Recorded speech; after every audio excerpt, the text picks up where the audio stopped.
விநாயகர் சிவனை பத்தியும் கோவமா பேசிட்டு இருக்காரு அப்படிங்கறதோட போன எபிசோட் முடிச்சிருந்தோம். இன்னைக்கு எபிசோட்ல விநாயகர் சிவனுக்கு எதிராக பேசுறதை கேட்டுட்டு பார்வதி கோவத்தோட வந்து, விநாயகர் அவர் உன்னோட தந்தைங்கிறத மறந்துடாத, அவர் எல்லாமா இருக்கிறவர், அவரை நிந்திச்சா விளைவுகள் விபரீதமா இருக்கும் அப்படின்னு சொல்ல, உடனே பதட்டமான விநாயகர் வழக்கம் போலவே அவங்க அம்மா கிட்ட மன்னிப்பு கேட்டு, நான் இப்ப உங்ககிட்ட சொல்ல வந்தது வேற எதுவும் இல்லம்மா, உங்களை காயப்படுத்தினாங்க அப்படின்னா சும்மா விட மாட்டேன்னு தான் சொன்னேன். அதாவது நான் உங்க கூட இருக்க வரைக்கும் உங்களை யாரும் காயப்படுத்த முடியாதுன்னு சொன்னேன் அப்படின்னு ரொம்ப பாவமா சொல்ல, இந்த அம்மா உடனே சிரிச்சுக்கிட்டே, எனக்கு உன்னை பத்தி தெரியும்னு சொன்னேன் இல்லையா, நீ என்னோட செல்ல மகன், உனக்கு நான் தாலாட்டு தூங்க வைக்கிறவா அப்படின்னு சொல்லி கூட்டிட்டு போய் என்னோட மடியில படுக்க வச்சு அவருக்கு தட்டி கொடுத்துட்டு, சீக்கிரம் வாங்க மகாதேவா, நம்மளோட விநாயகர் உங்களுக்கு அறிமுகப்படுத்துறதுக்காக நான் காத்துட்டு இருக்கேன் அப்படின்னு சொல்ல, சிவன் குகையில இருந்து வெளியே வர்றதை காமிக்கிறாங்க. அடுத்த காட்சியில கைலாயத்துல பார்வதி விநாயகர் மடியில போட்டு தட்டி கொடுத்துட்டு இருக்காரு இல்லையா, அவங்களோட கண்களுக்கு தாயேன்னு அவர் கத்துற சத்தமும் ரத்த துளிகளும் தெரியவும் அதிர்ச்சியோட கண்ணை முடிச்சு பாக்குறவங்களுக்கு விநாயகர் அங்க இல்லைங்கிறத பார்த்துட்டு பயப்படுறாங்க. விநாயகான்னு கூப்பிட்டுக்கிட்டே பதட்டத்தோட அவரை தேடி ஓடுறாங்க.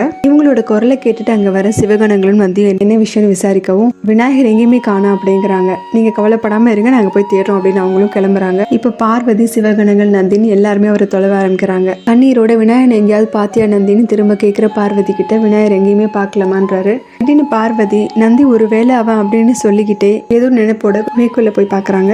அவர் அங்க உட்காந்து லட்டு எல்லாம் சாப்பிட்டுட்டு இருக்காரு. இதை பார்த்துட்டு அந்த அம்மா அங்க போய் நின்று விநாயகான்னு கூப்பிட, இவரு பாத்திரத்தோட எந்திரிச்சு வந்து தயங்கிக்கிட்டே அம்மான்னு சொல்ல, இந்த அம்மா எங்க போன நீ அப்படின்னு கேக்குறாங்க. இது என்ன கேள்வி, நான் இங்க தானே இருக்கேன், என்ன ஆச்சுமா, உங்க கண்கள் ஏன் கலங்கி இருக்கு அப்படின்னு கேட்கவும், அந்த அம்மா கூப்பிட்டு கண்ணீரோட அவர் அணைச்சிக்கிறாங்க. ஒன்னும் இல்லைன்னு சொல்லி சமாளிச்சாலும் ஏதோ இருக்கு சொல்லுங்க அப்படிங்கிறாரு. இந்த அம்மா, ஒன்னும் இல்ல, ஆனா நீ இனிமே என்கிட்ட சொல்லாம எங்கேயுமே போக கூடாது புரியுதா அப்படின்னு கேட்கவும், இவர் ரொம்ப பொறுமையா, நான் உங்களோட பையனாச்சு, உங்களை விட்டு நான் எங்க போவேன் அப்படின்னு கேட்கிறாரு. இந்த அம்மாக்கு கார்த்திகை பெண்கள் கிட்ட கொடுத்ததும் அந்தகனை இரணியாச்சுட்ட கொடுத்ததும் ஞாபகத்துக்கு வர, நீ என்னோட மகன், எனக்கு அதுதான்ப்பா பயமே, என்னோட புதல்வர்களோட வரலாற்றை நான் திரும்பி பார்க்க விரும்பல அப்படின்னு அழுகியோட சொல்ல, இவருக்கு அது புரியாததுனால அமைதியா அவங்கள பார்த்துட்டு இருக்காரு. அடுத்த காட்சியில பார்வதி வைகுண்டத்துக்கு வர்றாங்க. ஒரு தங்கை உங்களை அழைக்கிறா, தரிசனம் கொடுங்க நாராயணா அப்படின்னு கேக்குறாங்க. ஒரு இறைவியா நாங்க வரல, ஒரு குழந்தையோட பாதுகாப்பை பத்தி யோசிக்கிற ஒரு தாயா நான் உங்களை கூப்பிடுறேன், வழிகாட்டுங்க அப்படின்னு கையெடுத்து கும்பிட்டு வேண்டி நிக்க நாராயணன் அவங்களுக்கு காட்சி கொடுக்கறாரு. பார்வதியை பார்த்துட்டு புன்னகையோட நாராயணன் கேட்கிறாரு, விசித்திரமா இருக்கு,